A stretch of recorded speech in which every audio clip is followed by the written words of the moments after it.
Saan yung ating TikTok? TikTok nila mo. Magandang gabi.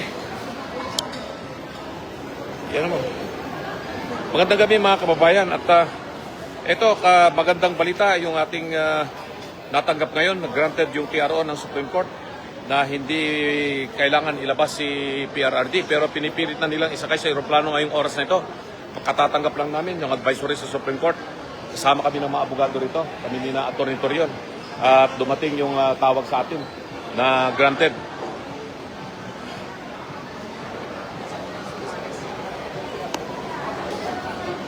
Ito, magkakasama kami ngayon.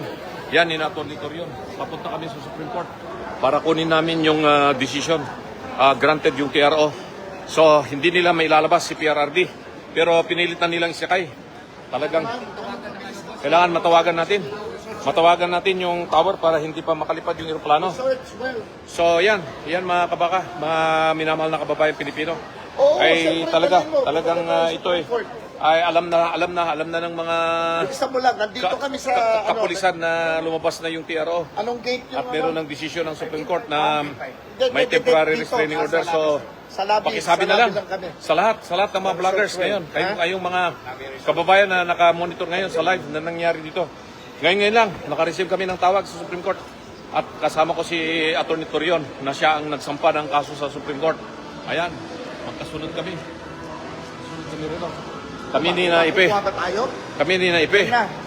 Oh, dito kami ni na Pip. Dito kami sa lobby ng At papunta kami na sa Supreme para kunin yung written order.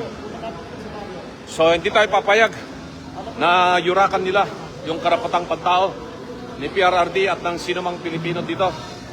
Kaya mananaig ang hustisya dito sa Pilipinas. Hindi tayo pasasakop sa mga dayuhan na yun ang gustong mangyari itong mga nakaupo ngayon sa pamahalaan na babaliwalay nila ang ating saligang batas, ang soberenya ng Pilipinas na kailangan nating ipagpatuloy na ipaglaban. Hindi po tayo basta-basta susuko sa kanila. Mananaig pa rin ang kabutihan at hustisya. Kaya mga kababayan, ulitin ko, impormasyon na nakalap namin, granted yung TRO, yung petition natin sa Supreme Court para hindi po nila madala at may lipad si Tati Digong. Pero balita natin, yung impormasyon natin ay binuhat siya, pinilit na isinakay sa bus at ililipad na nila sa pribadong eroplano.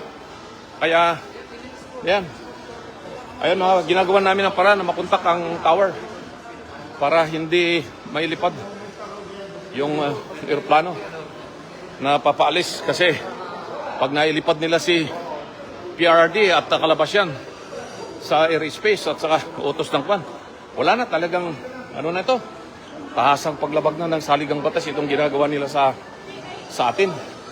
At gusto nila talagang abusuhin ang karapatan ng mga bawat mamamayang Pilipino na tahasang paglabas sa saligang batas natin. So ayan mga kabaka, kaya tayo ay natutuwa pero naghabol tayo sa oras. Kailangan nating makapunta kagad sa Supreme Court. Pero ipaalam nyo na po dyan sa media. Very reliable information itong nakuha natin. Granted yung TRO ng Supreme Court at kasama natin si Atty. Delgado ngayon. Van kayo? Itong van? Hindi po sir, yung isa. Ikaw ba yan? Nakasunod ka sa van? Yeah. Hindi po. Okay. Yung isa. Ay, hindi po. Saan na lumabas doon? Wala naman sila sasakyan. Si Atty. Delgado. Saan Asa siya? si Atty. Torion? Si Atty. Torion. Saan?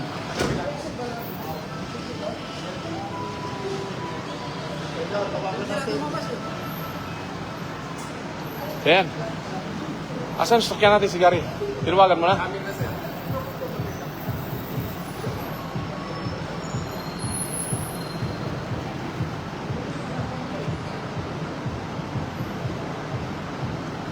So ito mga kapakahintay natin na huwag nating hayaan na basta na lamang kung yurakan nila yung karapatan nating lahat, mga mamamayang Pilipino.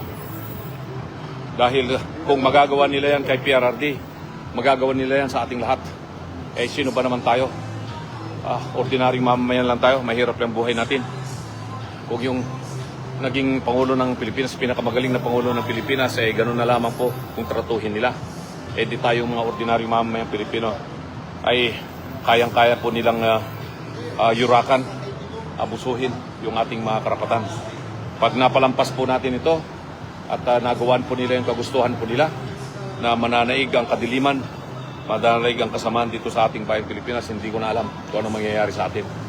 So ito mga kababayan, patungo po tayo ngayon sa Supreme Court. Tatawagan na si Atty. Gloria. Asan si Ikon? Asan si General? Ikaw, ikot tayo doon. Ikot tayo. Asan si General? Si General, asan siya? Hindi na lang, naiiwan ko. Nawag ko eh. Hindi mo tumayo. Asan si General? Tumayo na siya sir eh. Tako, ano ba yan? Hindi ta.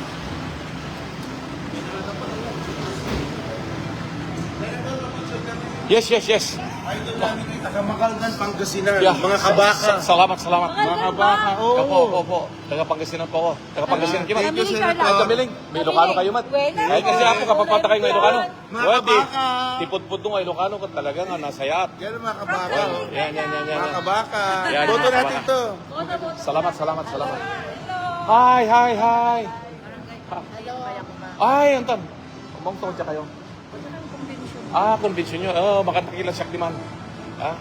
Taan eh, muna kami sa Supreme Court. Gano'n. Talang tini kidala gabay talan kidnapod da yakan dala da Europe katon una kami sa Supreme Court alam may tiyaro. Non, kapitana, makatakilan siya di man ha. Bayan pa nga. Salamat. Kay Boy Vice, putan. Kaon. Salamat. Ay, nako.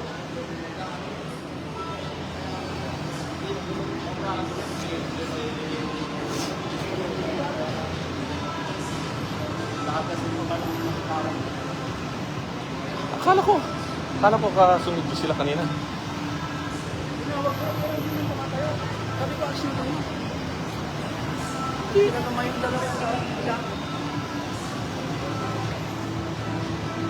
Yan. Tawagan mo siya. Hindi tawagan mo siya para alam niya kasi punta niya hindi niya makita. Yeah. So ayan, mga kababayan, abangan natin. At yung isang sasakyan ay nauna na. Meron lamang ako hinihintay na isang kasama.